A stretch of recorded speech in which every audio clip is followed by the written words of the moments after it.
what is maybe crucial with this Congress is that the scientific committee is also autistic-led. We have a chair of the committee who's an autistic academic. We have a variety of profiles. We have some autistic members of the scientific committee that are non-speaking. For this Congress, we have a focus on intersectionality. So autistic people are not just autistic, or they have intersecting identities. And that's really something we wanted to highlight with this Congress. Consider whether a meeting is always necessary, but when it is, it's for autistic persons, for example, people, it's important that there is predictability and structure in the meeting. So it means ensuring that there's a very clear agenda and that you stick to the agenda.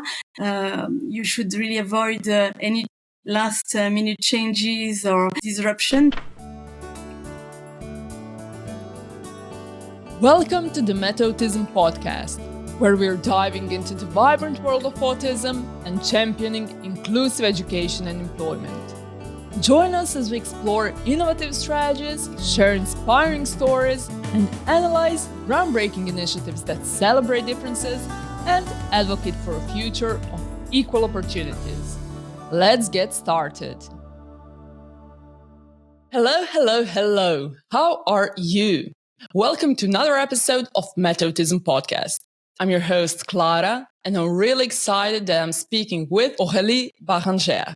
She is the managing director of Autism Europe, an international association whose main objective is to advance the rights of autistic people and help them improve their quality of life.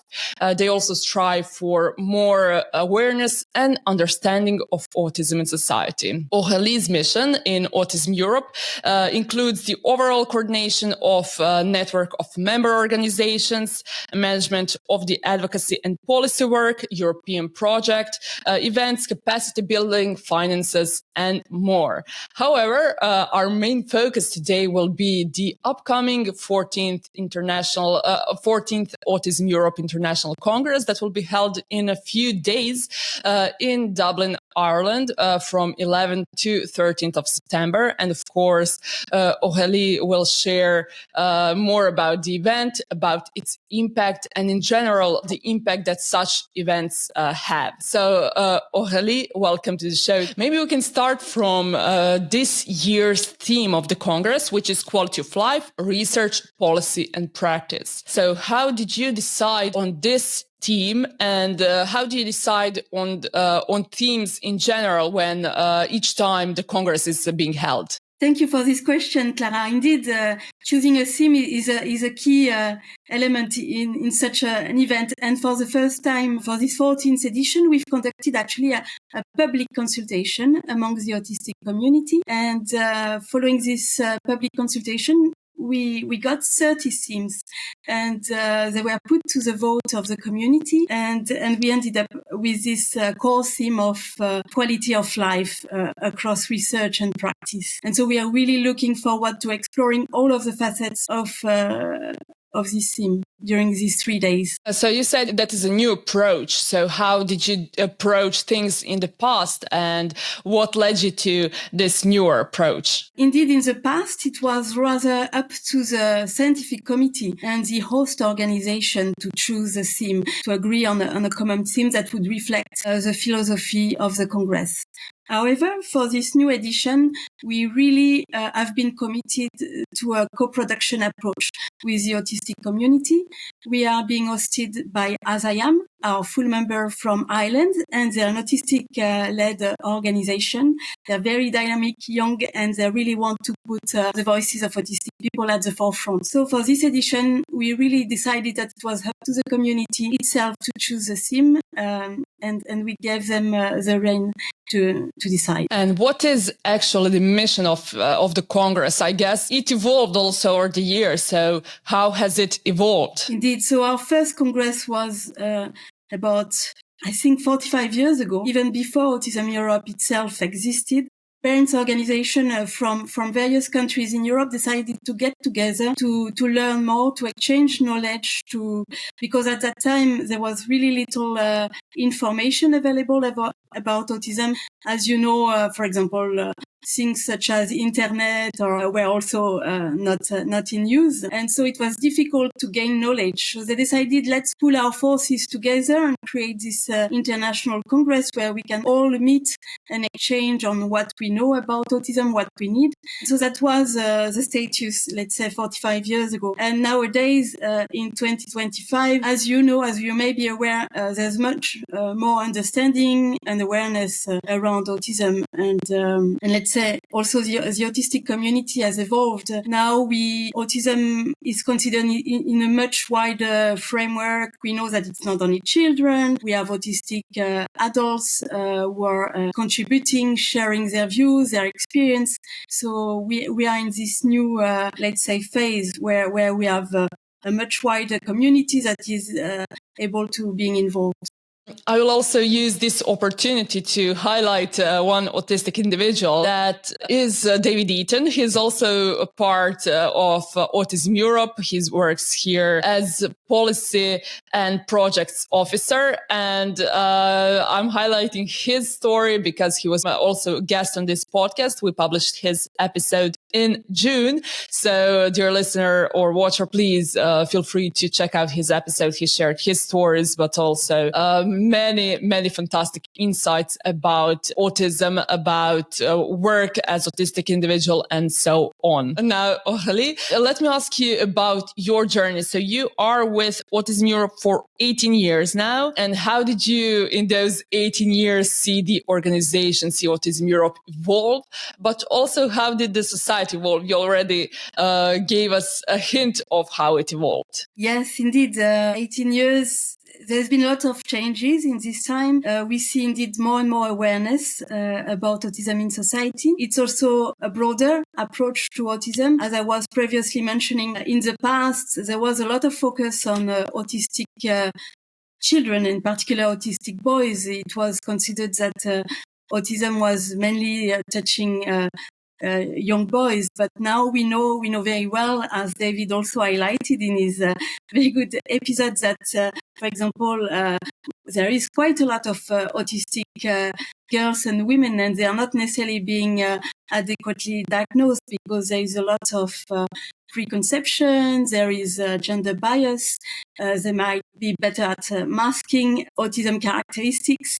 So today what we really know is that there is a need to address the needs of the autistic community in a very wide sense, and that nobody should be left behind and ignored when it comes to, for example, accessing support or being supported, yes, in all aspects of life, access to education, access to employment, leisure, and so on and so forth. And of course, access to health, for example. And so that's really something we are trying to work on and to bring with our organization. And when it comes to Autism Europe as an organization, of course, when it was first founded 40 years ago, it was mainly parents who were involved.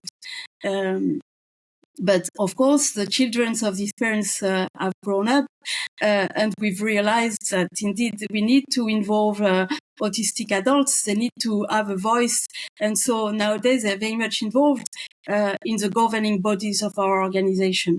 For example, our executive committee is made up of half autistic persons and half family representatives. So, and also in our council of administration, we have more and more autistic representatives that sit on the board on behalf of their organization. So that's really something that we have striven to improve also and to evolve within the organization. Now let's get a bit back to the Congress part. And the program is really amazing. It covers various areas of life. So what would you highlight? What are you most excited about? The program of the Congress is very rich. Indeed, it touches on all aspects of life that can concern autistic people. So it's difficult really to pick a theme because in my view, everything is really fascinating, and I'm really looking forward to learning more on different aspects. What is maybe crucial with this Congress is that the scientific committee is also autistic-led. We have a chair of the committee who's an autistic academic. We have a variety of profiles. We have some autistic members of the scientific committee that are non-speaking, that have an intellectual disability. We have, of course, also non-autistic members of the scientific committee, but it really means that the program reflects the concerns of the community itself, and it touches on really a very wide set of topics and aspects that I think will be particularly relevant to all people that are interested by autism. One element that is also crucial is that our scientific committee and the organizers wanted that any participants can get away from the Congress with very practical findings that can inform their practice, their everyday life, and that can really improve the quality of life of autistic persons. So it's not just an academic Congress, not at all. It's meant really to offer practical solution to everyday challenges for autistic people, their families. And so I think it's going to be fascinating, really. You already mentioned some, of course, topics and how a diverse approach to this Congress actually is. But do you see maybe some, let's say, emerging trends or themes that were not so much popular or active in the past 6 or 9 years, let's say that way? Yes. So, for example, for this Congress, we have a focus on intersectionality. So autistic people are not just autistic, or they have intersecting identities. And that's really something we wanted to highlight with this Congress. So looking at all of the aspects of a person's life, their different contexts and identities. So that's something that will be addressed. We also have something about finding meaning in life and really focusing on the quality of life itself as a critical goal. And it's informed by the autistic experience. So that really, I think, crucial to this Congress. And one aspect also that might be a little bit different from previous congresses that, as I already mentioned, co-production is really at the heart of this event.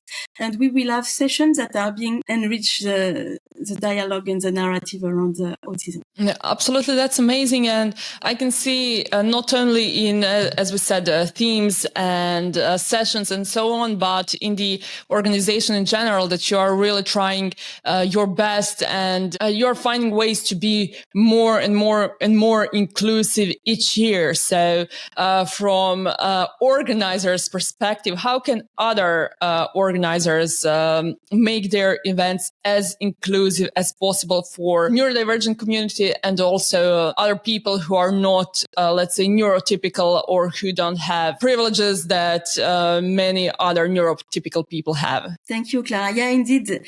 It's great also to discuss how to make society more accessible in general, but your question about how to make meetings accessible is important. It's often through meetings that we include people. So, well, maybe first one thing would be to consider whether a meeting is always necessary, but when it is, it's for autistic persons, for example, people, it's important that there is predictability and structure in the meeting. So it means ensuring that there's a very clear agenda and that you stick to the agenda. You should really avoid any last minute changes or disruption, because that can be very unsettling for everyone, but in particular for autistic participants. Then, of course, the venue itself has to be accessible. So it's important, for example, to take into account the sensory aspects. So avoid meeting venues that are too loud, for example. Make sure also that there is a flexible seating arrangement. People may want to sit where they want, and it's important to have space as well. Generally speaking, it's not good to have a crowded environment. One should pay attention to the temperature, that it's nice temperature for everyone. The light, of course, is very important. If possible, it's better to have natural light. And then it's also about facilitating participation. So making sure that everyone has the opportunity to speak if they want to. So sometimes it means also creating smaller groups for people to be more at ease to share their experience. Other times it means that people may want to share, for example, their input later on in writing because they don't want to speak during the event. It's also important to share accessible documents to prepare the meeting. So, for example, documents in easy-to-read format. You can have also what we call interaction pages, where people can express whether or not they want to engage in whether during, for example, the breaks, whether they want you to approach them or whether they prefer to take a break and not engage in social interaction. You may want also to have enough breaks during the session so that people can relax, regulate their emotion and sensory inputs. All of these aspects can be considered to make a meeting more accessible for everyone. That is absolutely amazing. And maybe we'll even put this section you said as a separate part on YouTube. So maybe other organizers who are looking for advices on how to make their events more accessible, they can find it via YouTube search. So that's absolutely amazing. Thank you. This was all very great. And now let's conclude with asking you this. So Autism Europe is also incredible partner on this project, Green ACVT Metautism project. So what motivated you to join as a partner? Thank you, Clara. So indeed, we are partner of the Metautism project. And for us, it was important to be involved because Autism Europe really strive, as you mentioned at the beginning, to advocate for the rights of autistic people according to the UN Convention on the Rights of Persons with Disabilities. And the right to employment is a critical aspect of life for people to be involved, to participate in society. And we know, unfortunately, that nowadays still autistic people face many challenges to access employment and work, despite all the incredible assets they can bring to companies. And so we really want to make sure that they have tools to make the transition to employment, but also that employers themselves are aware about the type of accommodations they need, about how to make their company more welcoming and accessible to autistic employees. And that was really one of the key elements that convinced us to join the project, is to see first the commitment of the partners in advancing this issue, and then to see the creation of practical tools that could support the transition to employment for autistic person, brings them a step closer to the labor market. And also the fact that the project put a lot of emphasis on awareness raising and convincing, bringing awareness in the community of the importance of involving autistic people at work. And so all of these aspects convinced us to join the project, and we are very happy to be a part of the project. And also for us, what is critical is to bring the perspective, of course, of autistic people in the project, and to make sure that there is this aspect of co-production, and so that the project itself is informed by the views of autistic person, which is what we bring also to the project, notably thanks to David that you mentioned earlier. Absolutely, that's amazing. And any relevant links regarding this project, but also Congress and Autism Europe, I will put down in the description box below. So everyone who sees these, who listens to this, they can tune in and find even more about the Congress, about the program, and how can they keep track on everything that's going on with Autism Europe and the Congress in general. Aurélie, thank you so much for joining me. It was great speaking with you. Thank you, Clara. That was really nice to meet you, and looking forward to meeting you again in Dublin. Thank you once again. And of course, thank you to the Erasmus Plus program of European Union for funding this project. All opinions are our own. And of course, thank you, dear viewer, dear listener, for keeping up with Metautism podcast. Feel free to follow or subscribe on YouTube, Spotify, or your favorite listening platform. And until the next time, bye-bye.